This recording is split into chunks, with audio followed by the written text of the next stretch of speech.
Well, today we're going to take another shift in our year. We've actually only done 2 series all year long. We spent several months talking about time, and then we've moved on to the fight, and we did 12 weeks of when it's time to fight. And I just love that series. I love where we've been at. So I actually have been really stirring the past few weeks. I really didn't even want to get out of the fight series because I liked it so much, and I didn't really know, like, God, where are we going next? And I feel like God's been talking to me about several things, about really, we've talked about the times and the seasons, and then we talked about it being time to fight and really knowing what the fight is and when to fight and how to fight. But I feel like God is continuing to want to equip our church and really strengthen us and really teach us. And so I really want to kind of go into more of a teaching series and really talk about some fundamentals and really preparing ourselves and being equipped for life ahead of us. And actually, this was inspired by one of our next students was in my office the other day, and they were talking to me about feeling called to ministry and called to just live a life for God. And as we all are called to really, our life should be an active ministry, right? And so they were asking me, they said, right now in this season, what should I be doing with my life to prepare myself in this season? And I don't remember what I said. It wasn't a very good answer. It was kind of off the cuff, and I felt unprepared to answer that, which was silly. And so I went back and I thought more about the answer that I had given him. And I really thought, like, God, what is the right answer really? If people want to be the most prepared for the future ahead, what would be the number one thing that they should be doing right now? And I realized that the most important thing that I could tell somebody going, how do I be prepared for the road ahead? It would be learning to hear the voice of God in your life.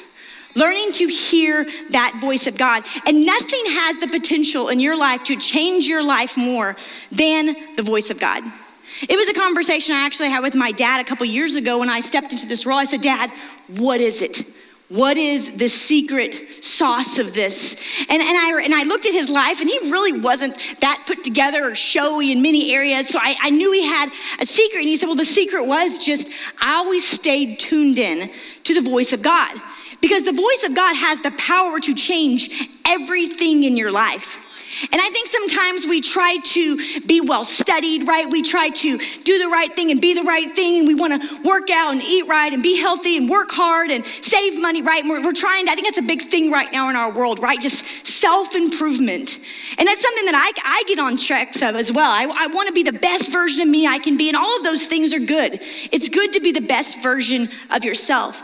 But what I realized is in my week and my daily habits, I could do 1,000 things a day to improve myself. But nothing can improve me more than the ability to hear the voice of God in my life. Any minute that I spend, 1 minute of hearing the voice of God is more important than 1,000,000 minutes in my life. Just 1 minute with the voice of God. 1 minute with the voice of God. God speaking something in your life can change everything. With just some clarity, you could be a millionaire by tomorrow with one God idea. One frustrating situation in your life that you've never been able to understand or fix, or maybe it's a problem at work or a problem in your home. Man, 1 minute, just a couple of words from God's voice could change it like that. Something that you've held on to, hurt or bitterness or frustration that you've tried to release, you've tried to get rid of, just 1 second of hearing the voice of God could release those things and bring perspective that changes your life forever. There's really nothing more important than hearing the voice of God in our lives. And I think sometimes we over-spiritualize it, sometimes we under-spiritualize it. But the voice of God has power in every area of our lives. My oldest son's here today, and he's been working on all these cars and motorcycles, and we've got this runaway car we've been struggling with, and we don't quite know what to do. 1 second of the voice of God could be something that would drop into your mind and be able to give you perspective on how to fix that car.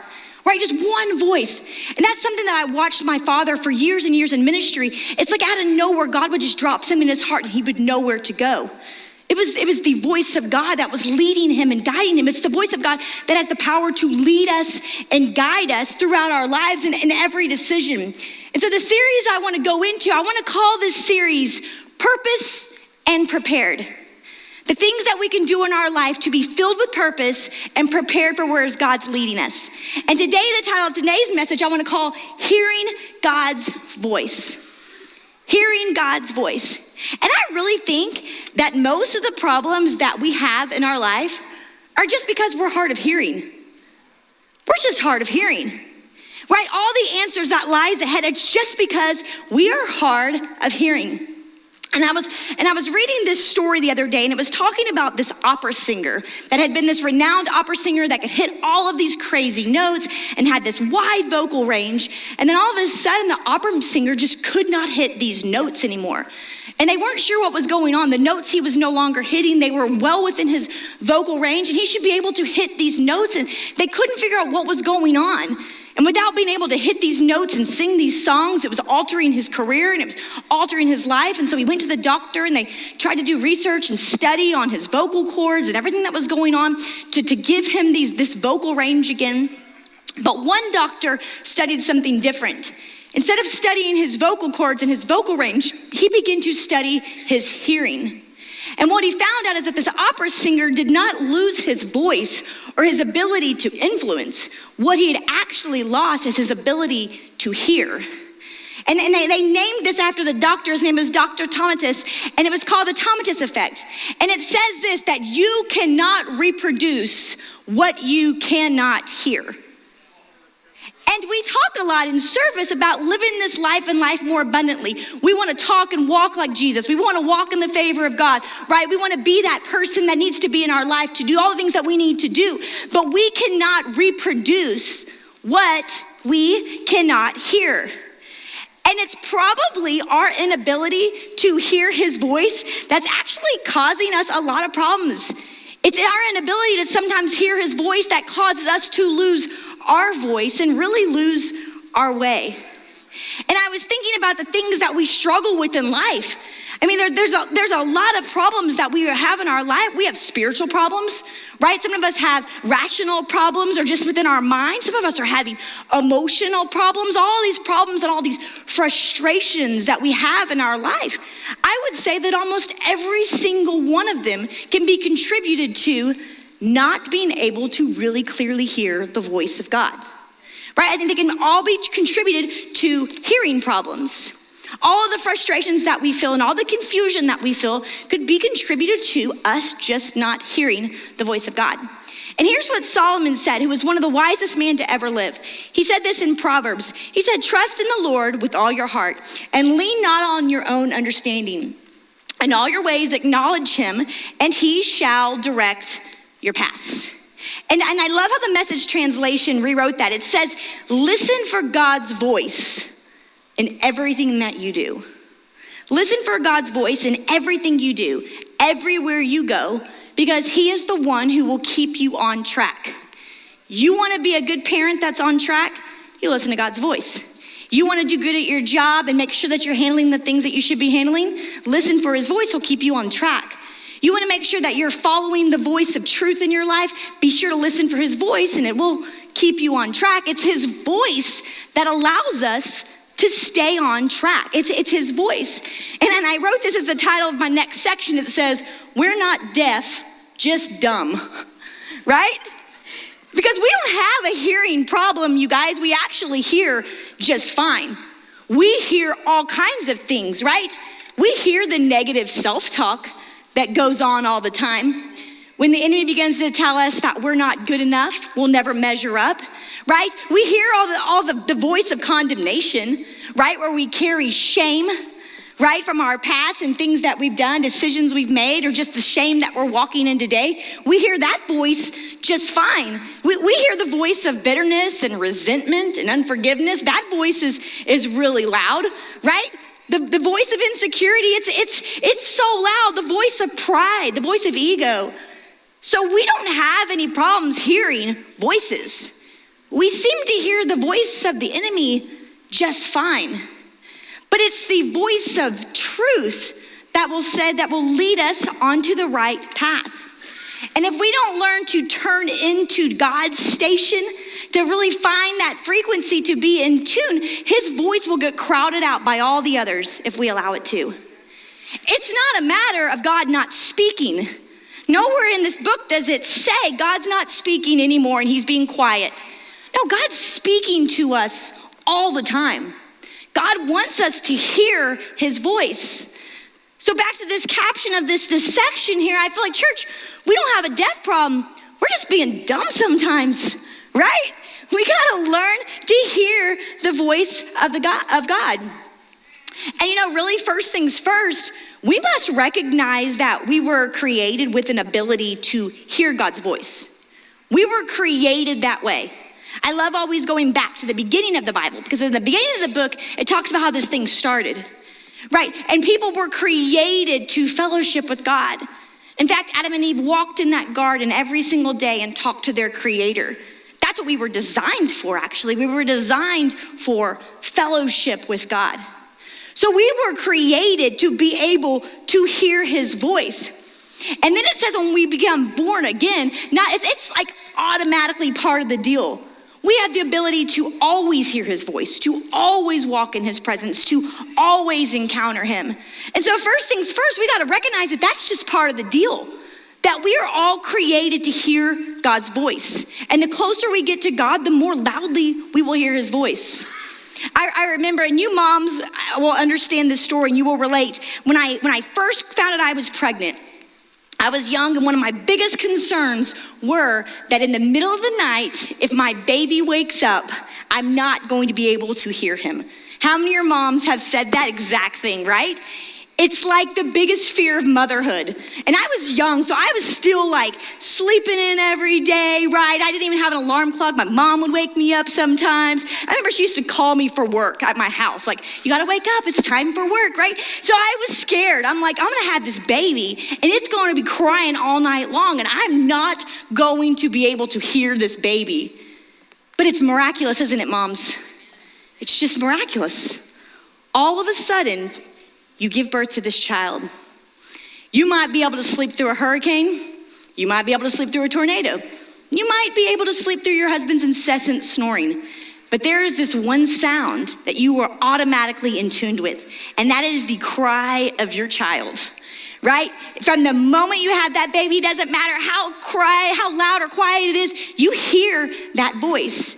And when we become Christians, when we begin becoming born again, we are automatically in tune to that voice. That is something that automatically happens to us. We have an ability to hear that voice. And it's not just an ability that happens if you level up really high. It's not just an ability that, well, the pastors hear God's voice and so they get up here and they tell you what you need to know. No, we all have an ability to hear God's voice for ourselves. And that's what Jesus said about it. He said that my sheep know my voice, and that they follow me, and a stranger's voice they will not follow. My sheep hear my voice. And that's us. We're God's sheep. So it says that we have an ability to hear God's voice. I think sometimes part of our deafness problem is that we don't expect sometimes to hear God's voice. We just don't expect it. We're not looking for God's voice. And maybe we sometimes look for God's voice on the big things, but maybe we're not listening for God's voice on the small things. Or maybe for you, it's vice versa. You might listen for God's voice when it comes to finding a parking space at the mall, but when it comes to these big decisions on your life, you just go on your own. But some of us aren't expecting to hear God's voice at all. We know that maybe our mom or our grandma or our dad or our pastor, they hear God's voice, and so maybe they'll tell me something, right? We expect maybe our friends and family to hear the voice of God, and even if they don't actually hear the voice of God, at least their voice will tell me something, right? So we go to everybody else expecting to get feedback and comments on the path for our life, but the Word of God tells us that the voice of God is the voice that we should listen to. We should expect to hear the voice of God if we are followers of Christ. It's part of it. So if we don't expect it, we might not be actually listening for it. And if you hear it, even when you hear it, if you're not actually listening for it, you may discount it. And part of this series I want to go into in the next few weeks is I want to talk about ways that we hear God's voice. Sure, we hear God's voice. Some hear God's voice audibly, but it's not always audible how we hear God's voice. God's voice can look and sound like many different things. But it's developing that awareness to what God's voice is and what it looks like. So when you hear it, you won't discount it. So when you hear it, you'll know whose voice that is. You'll know that's the shepherd calling you to follow him. And so if we don't expect to hear God's voice, we might miss it. And I want to read to you a story today out of 1 Samuel. And this is the story about Samuel, and he was a young child, and he actually lived in the temple, and he sat under the priest Eli, and he was training Samuel to take his place one day. But at this time, Samuel was still a young boy, and Samuel was still in training. And so I want to pick up in 1 Samuel 3, verse 1. It says, "Meanwhile, the boy Samuel served the Lord by assisting Eli. Now in those days, messages from the Lord were very rare and visions were quite uncommon. But one night Eli, who was almost blind by now, had gone to bed, and the lamp of God had not yet gone out, and Samuel was sleeping in the tabernacle near the ark of God. Suddenly the Lord called out, 'Samuel.' 'Yes,' Samuel replied. 'What is it?' So he got up and ran to Eli. 'Here I am, Eli. Did you call me?' 'I didn't call you,' Eli replied. 'Go back to bed.' And so he did. And then the Lord called out again, 'Samuel.' Again, Samuel got up and went to Eli. 'Here I am, Eli. Did you call me?' Samuel did not know it was the Lord because he had never had a message from the Lord before. So the Lord then called him a third time, and once more Samuel got up and went to Eli. 'Here I am. Did you call me?' Then Eli realized it was the Lord who was calling the boy. So he said to Samuel, 'Go and lie down, and if someone calls again, say, "Speak, Lord, for your servant is listening." So Samuel went back to bed, and the Lord came and called the fourth time now, 'Samuel, Samuel.' And Samuel replied, 'Speak, for your servant is listening.' Then the Lord said to Samuel, 'I'm about to do a shocking thing.'" So here Samuel is. He is this young boy. He's never experienced the voice of God, and he continues to hear God calling his name over and over. And there's some notable facets in this story in regard to hearing God's voice that I want to highlight today. Because first off, in this story, God was speaking to the child, not to Eli the priest. It was an extremely important message. I'm sure Eli could have heard that message just fine. Eli was versed in hearing the message. But God didn't speak to Eli, he spoke to the child. And this is exactly what we were talking about a few minutes ago. That God's not really a respecter of persons. It's not that he only wants to talk to the most educated or the most wise. Here in this story, he's talking to a child. This wasn't based on age, and it wasn't based on experience, right? It was based on the fact that God had a message for this boy. Do you know that God has a message for you? God is looking to talk to you. And here Eli is, here Samuel is, he's hearing this voice. He just didn't know it was the voice of God. I think sometimes in our life, we are hearing God's voice. We just don't realize we're hearing God's voice. We just don't realize that's what's going on. And it wasn't until Samuel acknowledged that it was God's voice that he actually heard what God had to say. Many of us are sitting here today and we are hearing God's voice just fine. But by not acknowledging that it's God's voice that we're hearing, the message is just going right over our head. And we're missing what God is having to say. So here Eli is. Once he acknowledges, he said, "Speak, Lord, for your servant is listening." I wonder how many times if we just said to God, "Speak, Lord, for your servant is listening," God could tell us exactly what we needed to hear. Like I said, it could be in the small things, minor things in our life that we're just looking for. And sometimes it's the big things, it's these big problems. But I think sometimes we don't understand that God has the answer and is looking to tell us. I think we understand that maybe, or we know that, but it's not always what we do. Instead, when we hear God calling our name, we get up and we go look for someone else's opinion. And we think someone else has the message to meet our needs. So it wasn't until the fourth time that Samuel actually said, "Speak, Lord, for your servant is listening." And as soon as he acknowledged God's voice, then he heard what God's voice was saying. But the third thing I noticed about this passage is that it was actually in the quiet when he heard God's voice. It was in the quiet. It was in the stillness that he heard God's voice. It's hard to hear God's voice when everything is so loud. I feel like our world is so loud. I know it's you really shouldn't say statements like never or the most or the whatever, but like I really do feel like in the history of time, this has to be the loudest the world has ever been.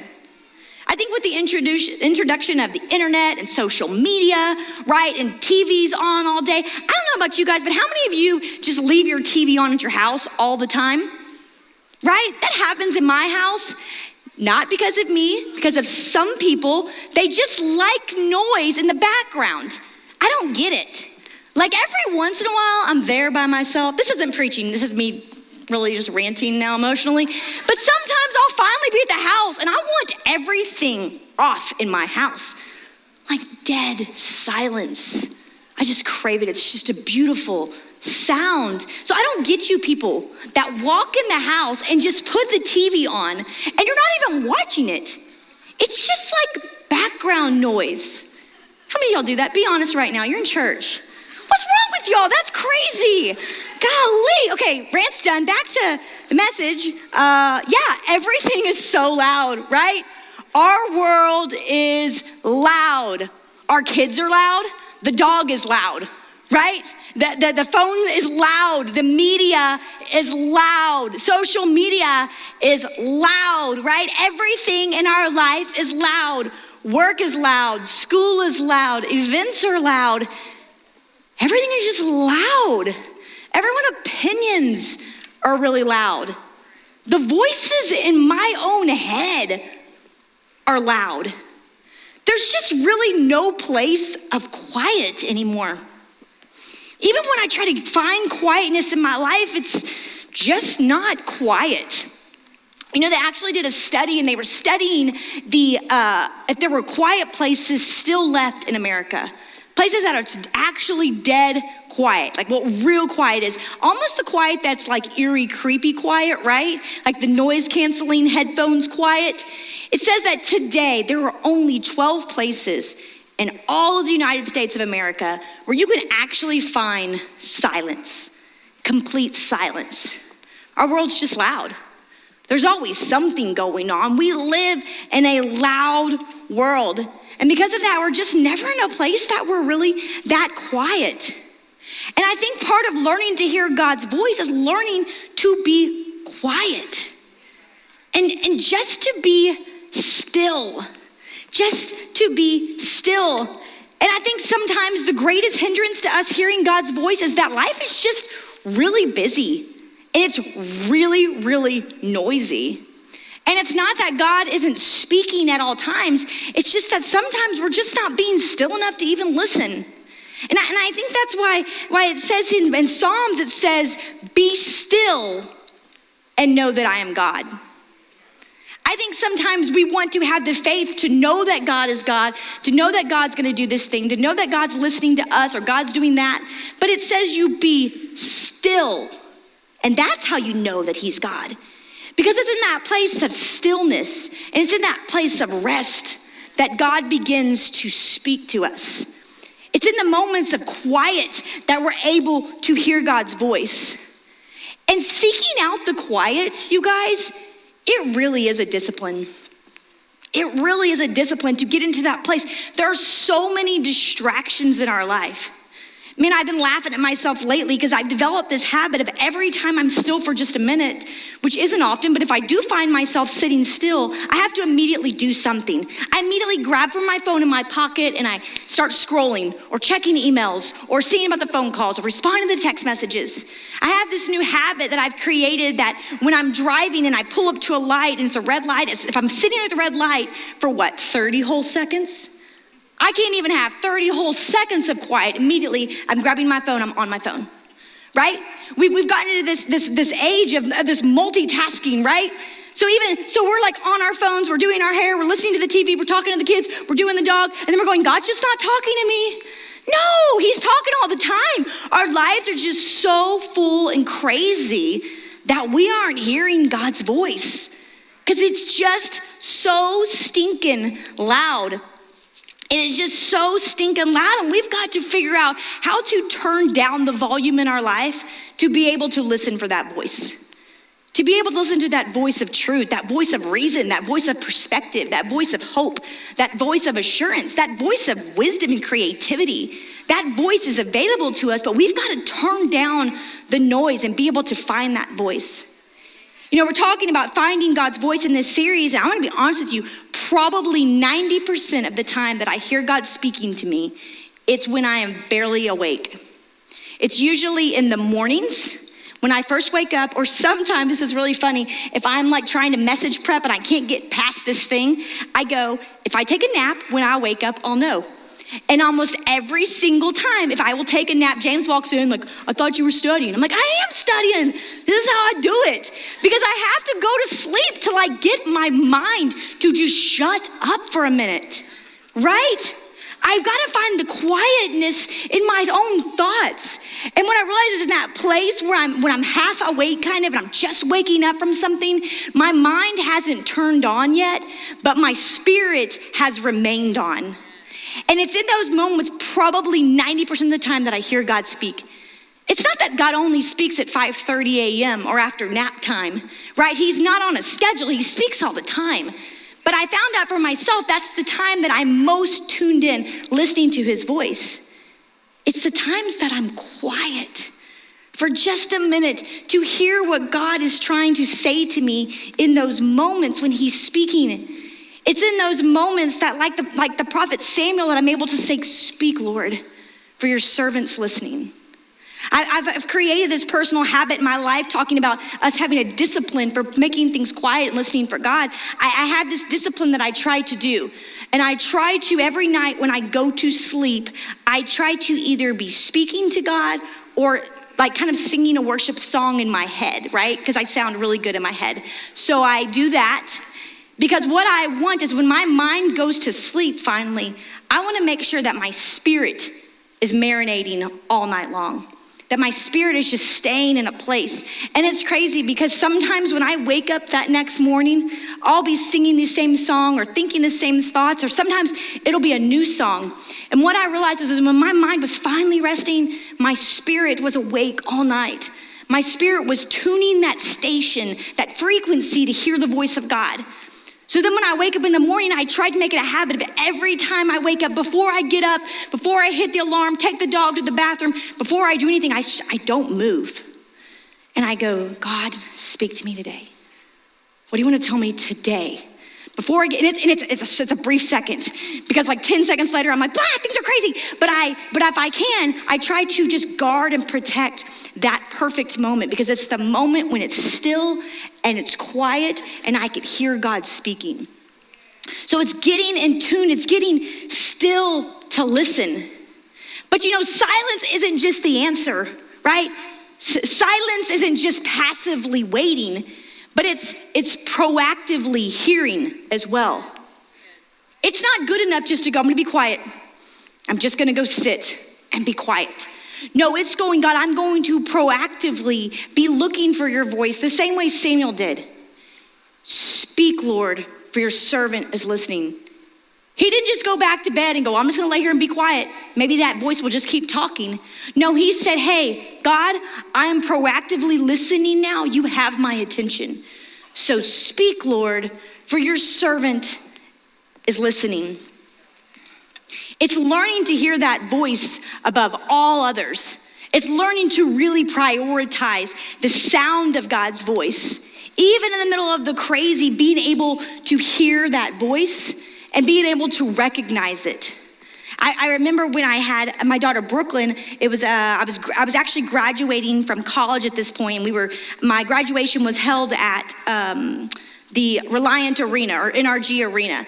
And that seats about 8,000 people. And then my graduating class had about 1,000 people. And we were all sitting on the floor in our cap and gowns going through it. And we were sitting there, and all of a sudden, in the midst of the graduation ceremony with 8,000 people, I heard this cry.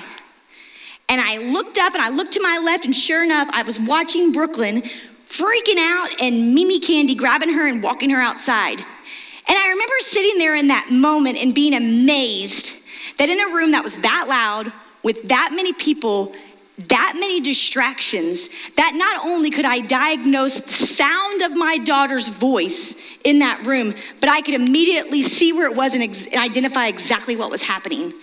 That's because I was so in tune. That's because I prioritize the sound of my children over any sound in the world. That's the most important sound. And you begin to get really good at that sound, right, moms? Like you'll be at a play date and there's like 15 kids there, and then they'll start crying and fighting. You'll hear it and you'll go, that one's yours. That one's yours. Oh, yep, that's mine. And then you sit there and you go, that's mine. And you go, that's a I didn't get my way cry, right? Oh, that's a I'm throwing a fit cry. Oh, that's a my feelings are hurt cry. We know that one. And then every once in a while, you'll be like, oh, that's the blood cry, right? Like that's it, someone is bleeding, right? And you know, because you're so in tune, because you've prioritized that voice so much. You've paid so much attention. You've been proactive about learning the sound of that voice, proactive to getting in a rhythm with that voice, right? You've been proactive about it. And that's what God's calling us to do. Get proactive about learning to hear his voice. Get proactive about hearing his voice in all things, because he's always speaking. He's always trying to lead us down the path.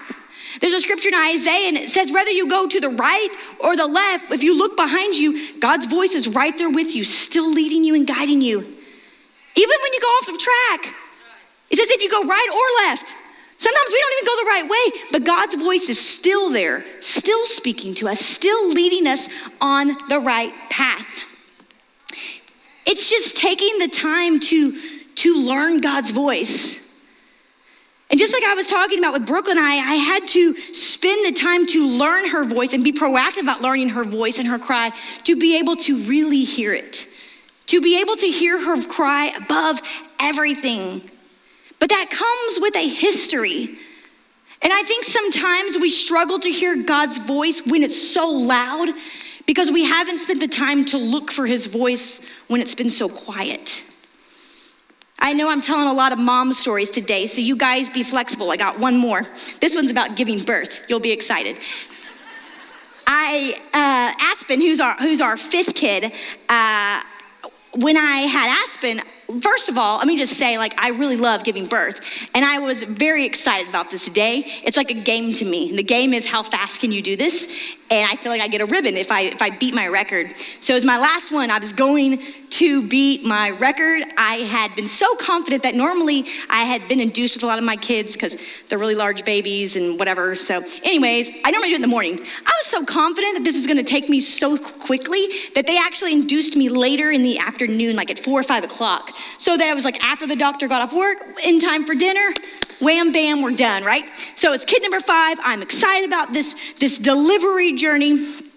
And they induced me at 4 o'clock in the afternoon, and Aspen just wasn't ready. She did not want to come out. She actually turned around backwards. She was just having no part in this early intervention that we had in her life. And so I actually ended up laboring all through the night. It was probably, second to you, Kagan, my worst labor. It was just difficult and it was hard. But it went from being difficult and hard to very scary. So finally, I think that next morning, after laboring for 12, 13 hours, I finally give birth to her, and I hear the doctor say, "Hurry, come quick, Daddy. She's not breathing, but she needs to hear your voice." And it was such a marking moment for me laying in that bed because I couldn't see what was happening and I couldn't understand what was happening. I couldn't see her, but I saw James over there with her, and they said, "Begin speaking to her, Daddy, so she can hear your voice." And he began just speaking to her and talking to her. "Hey, baby girl, I'm here. What are you doing?" And in a matter of seconds, she was actually turning blue. She wasn't breathing at all. And just in a matter of seconds of hearing that comforting, calm voice of her father, she began to breathe again. Her lungs filled up with life, and she knew exactly what to do. And I think sometimes, guys, that in the middle of the chaos, in the middle of the trauma, God's right there, just like James was. God is there as your father going, "Hey, I'm right here. Hey, start breathing. Hey, I got you here." The problem is that we're trying to find his voice in the chaos, but we haven't discovered to learn his voice sometimes in the calm. And that was the thing with Aspen. Right? She'd learned to find his voice in the calm. Because for 9 months, she separated herself from all the noise. Every once in a while, she'd hear mom digesting some tacos or something. But for the most part, she had spent this time incubating and cocooning herself so she could only hear the voices in her life that mattered. She knew mama's voice and she knew daddy's voice. And man, church, God speaks to us in the chaos. Man, there's times that even amidst the chaos, God will speak to us in such a radical way that we'll know it's God and God will see us through. But sometimes, guys, I don't think that we are spending the time learning to hear his voice. And so when we need it the most, oftentimes we're just not hearing it. It's not because he's not speaking, it's because we haven't trained ourselves to know that voice. And I think there's some intentionality that comes with learning to hear God's voice. Sure, it's an automatic setting in us. It's automatically something that God's given us the grace and the provision to be able to hear his voice. Man, it really is spectacular when you think about the ability to hear the voice of God. This is the creator of the universe. This is the person with all of the answers. I don't know who you look up to or think is really cool and smart. Imagine that person in your head, and then what if I said to you, after service, he's gonna be in room 25 or she's gonna be in room 25. You can go and ask them anything. We would run out these doors full of expectation, can't wait to find the answer to this question that we had. And yet we have access to that person every minute of every day. And that person is always speaking. It's not an inconvenience.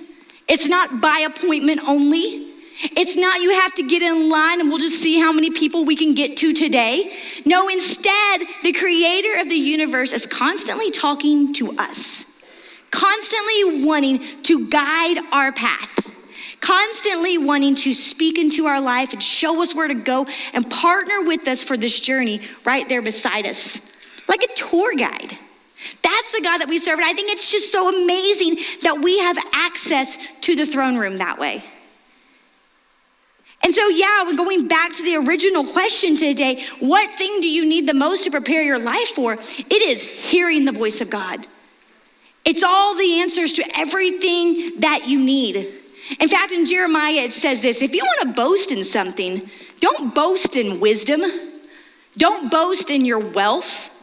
Don't boast in your strength. But if you want to boast, you need to boast in the fact that you can hear the voice of God. That's what's worthy of boasting in. Boast in that. Prioritize that. But we've got to be intentional about hearing his voice. We've got to begin this history of knowing the voice of God and hearing God's voice in our life. We've got to expect it. We got to come to the throne room like sheep. And I think sometimes the idea of being a sheep is something that's a little bit repulsive. I think in society nowadays, there's been corrupt leaders and people over us, and you can't always trust what you hear, and there's been this narrative that if you just do what you're told, you're just a sheep. James says I'm a sheep because I'm an Apple user. We've used this word sheep to define people that are shallow, that can't think for themselves, that aren't smart enough to make their own decisions, so they just do what they're told. And that might be true. But when it comes to following the good shepherd, man, sign me up. I'll be a sheep. Man, I'd rather surrender everything and obey the voice of that guy. So we've got to come to the throne room as sheep. Come to the throne room surrendered and going, God, I want to hear your voice. God, let me move into you. God, I want to be intentional about developing a history with you. God, I want to know your nature. God, I want to be so tuned into your frequency that as soon as you talk, I can hear your voice. I've heard of people that have served God for years and years that have had an ability to, at any point, be able to hear God's voice immediately and have an answer. Man, what a gift. What an amazing thing to possess. And you know what? We all have access to that. It's just refining that. It's learning the discipline and the practice of looking for that voice, expecting to hear that voice. listening to that voice among all others. And sometimes to hear God's voice, you got to clean out all the voices that aren't God's voice. Sometimes it's hard to hear God's voice, but you know what's easy to do if we'll just have the discipline to do it? To block the ones that aren't. When someone says, you're stupid and you're never gonna be anything, that's real easy. That ain't it. Block that voice out. That ain't it, that ain't it, that ain't it. And you keep finding those voices that don't sound like it's not it, and then you're gonna be left with this one voice. And you're gonna realize that voice sounds different than those other voices. Man, when that voice speaks to me, I feel life and hope. Even when this voice corrects me and tells me I'm the one that's wrong, when this voice tells me I need to grow up and get over it, that voice still just feels right. And it feels good and it feels like life. That's the intentionality of finding that voice and developing this history with God. You know, we search to have our life and living it a life that's like our best to honor God. And anybody that's ever walked on this planet, there was no greater person, no greater man to ever walk this earth than Jesus. But you know what's the key to Jesus' success for us? He knew the heart of the Father. He knew God's voice. He knew the character of God. He was relationally attached to God.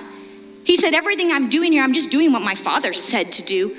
I've been listening to his voice. I'm moved by the voice of the Father.